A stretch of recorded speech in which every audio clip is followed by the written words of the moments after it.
Please, sir, I want some more. This edit was done in 15 minutes. I'm going to walk you through in 7 minutes, double time, on how I created this image and the steps that I would use on a normal composite.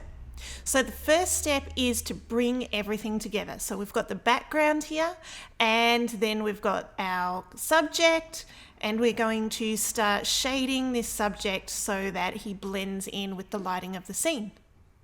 The first type of blending that I'm doing here is to apply a levels adjustment layer, and I have pulled the light out of the scene. So I've darkened the area, I've created a mask, I've inverted it, and I am painting on and being really careful to try and work with the contours of the face.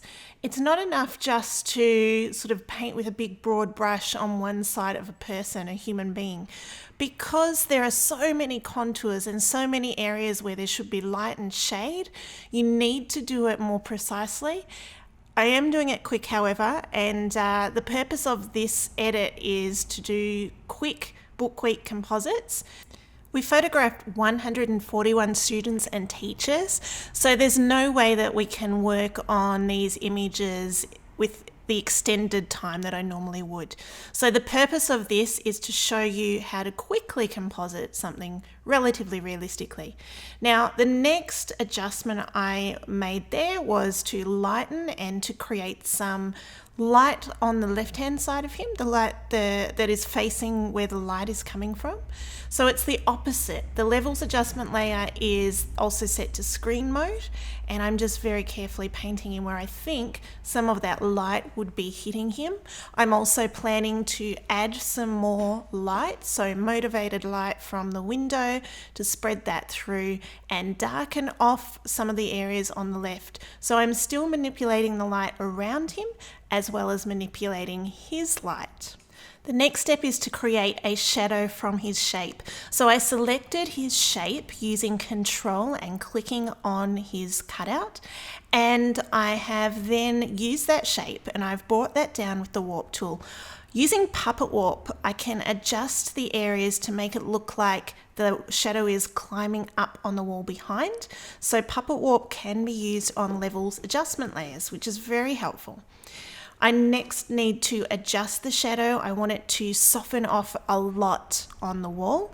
So I need the hard shadow closer towards him. And as a reference, I'm looking at the shadow that is coming from the chair and the tables to match that. You should always use, if you can, a reference point for your shadows. It will really help you to make things look realistic by matching something else that's already in the scene.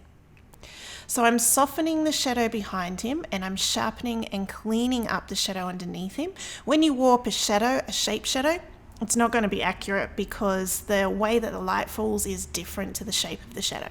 So you have to imagine a little bit of how it would be, and it's up to you as to how that fits. But the important thing is it's a bit darker towards him, and it's softer, and it softens out as you distance yourself from it. I'm now doing a contact shadow. So this is a very strong and very, very small shadow underneath the areas that are contacting the ground. So that's important, and it's in addition to the other shadow. Shadows are really crucial to make realistic images.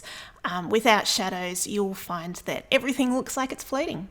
So the next thing that I'm doing is I'm going to add some smoke behind coming out of the fireplace. Now I have a number of different overlays, atmosphere packs available at storyart.education, and I'm using those within here to create the smoke. I'm also using a smoke brush to bring it back. So I've created a mask, and I'm using a smoke brush also available at StoryArt under the 2019 pack, and I'm masking back. So I'm masking back the smoke that is there in the layer with a smoke brush. So it's sort of doubling up on the texture there. And then I am changing the opacity as I need to. So I continue to go through and add atmosphere, really important, and it helps everything blend as well. So here we've got a really warm sort of smoke-filled space. So it warms up the scene by changing it to lighten or screen mode or whatever sort of mode that you want. It changes the scene's color as well as it changes the texture of what's going on. So I'm just bringing in some of that smoky, hazy, warm glow to that area. I now want some fire. So the first thing that I can do is use one of my smoke atmosphere overlays, and because it is a really bright orange, it makes it look a little bit like fire already. So I'm putting that into the smoky area with plans to add some fire to that as well. But you definitely need to play with color, warmth, and glow when you're adding a fire that wasn't there. So we're going to add some more glow to that later, but that's just adding some smoky, fiery haze. The next thing that I want to do is take that orange strip off the bottom of the saucepan. It doesn't look authentic, so I'm simply using the color blending mode and painting in from the color from the saucepan. So I'm just painting over that orange so that it's matching the top of the saucepan. That's really all I need to do to make it less obvious and less distracting. I want to get rid of that big white spot. It's a hot spot from the flash, and so I'm using the clone stamp tool, and I've got it set to current and below. So I'm using this on a blank layer, and I'm just picking up some of the texture from the side and then masking it back so that that hot spot is no longer showing. It's just kind of the texture of the saucepan. The next thing that I need to do is to create a little bit more dodging and burning on our subject. Now, the way that I do this, and I do this quite quickly, is to clip the layer to Oliver. I've clipped that to the very top, changed it to soft light mode, and I'm using the black and white brush to highlight the contours. So I'm painting on, and I'm doing it at 100% flow, because then I can see it and then I can pull it down. So I'm just really roughly painting in the highlights and the shadows in the areas that I want to pop a little bit more. Before I bring in an image and a subject, I usually really pull down the highlights and bring up the shadows so it flattens them out. So I always like to dodge and burn to bring out those other areas. So dodging and burning, important to help give it pop. Now, another atmospheric overlay here, I'm using this to create smoke out of the bowl that's on the table that supposedly has some soup in it that Oliver wants. So again, the same method that I used before to paint it back in. So mask it, I start with a broad soft brush, and then I'm going to add to this texture with a smoke brush and paint it in with white, which is another method of doing it. So masking and then painting in some more smoke using the smoke brush that, as I said, it's available in the 2019 brush set, which I'll link to in the comments.